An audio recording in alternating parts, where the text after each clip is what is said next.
say I'm Jewish, so I just want to say thank you to everybody for coming out and supporting my religion and this holiday, because it is a very meaningful holiday. So thank you to everybody that came out.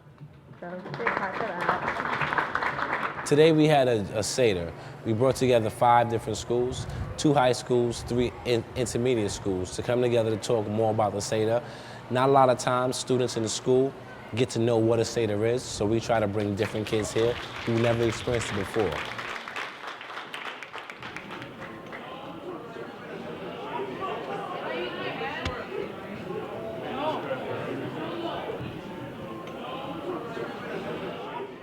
Well, welcome the president and founder of Council for Unity, Robert J. DeSena.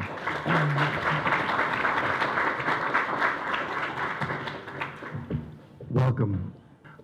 We have a deep debt of gratitude to the Kane Street Synagogue and Jay Brodsky, the Jewish Board, for sponsoring this, and Jonathan Katz, who's an old friend who's been doing this with us for probably 20 years.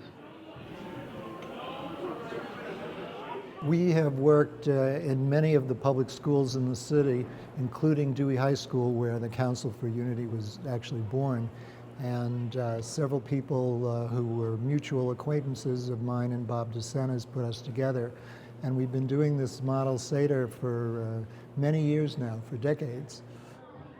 Council for Unity is one philanthropist away from having a profound impact on the whole country. I mean, when you look at what's happening today in this political climate, every politician that's running is saying, I'm going to unify the country. I don't see one of them doing it. But I know one place where it's being done, right here. Hello, good morning. When asked to create a presentation on an ethnically based struggle, my peers and I only had to think about the recent xenophobic comments coming from the mouths of contemporary political pundits and demagogues alike. We saw the demonization of the Muslim community, especially those of refugee background, and sought to represent that struggle, of which none of us can even begin to truly understand, via the medium of a fictionalized Syrian girl and her assimilation into American culture.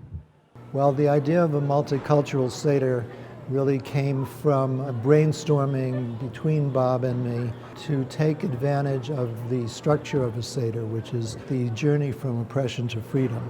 And we felt that this journey is one that most people in the world have experienced, or their ancestors have experienced at some point. So there's a commonality, a universality to the Seder that we wanted to really capture.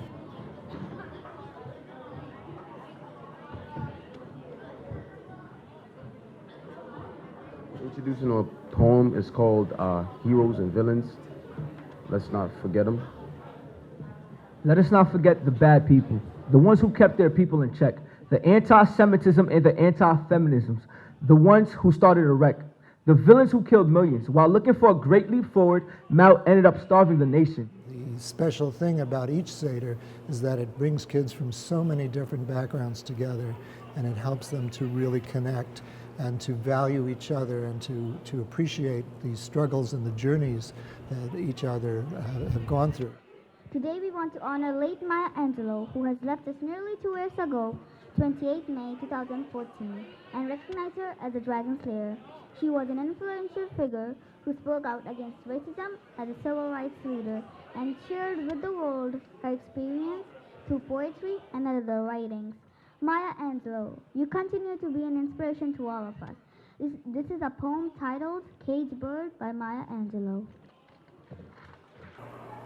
Being able to do this, to prevent violence and to prevent prejudice and racism, has a profound effect on kids, and it has a profound effect on a learning environment. And when everybody's together and there is this tremendous love and mutual respect which council engenders, you take a school that may be divided and you turn it into a huge family.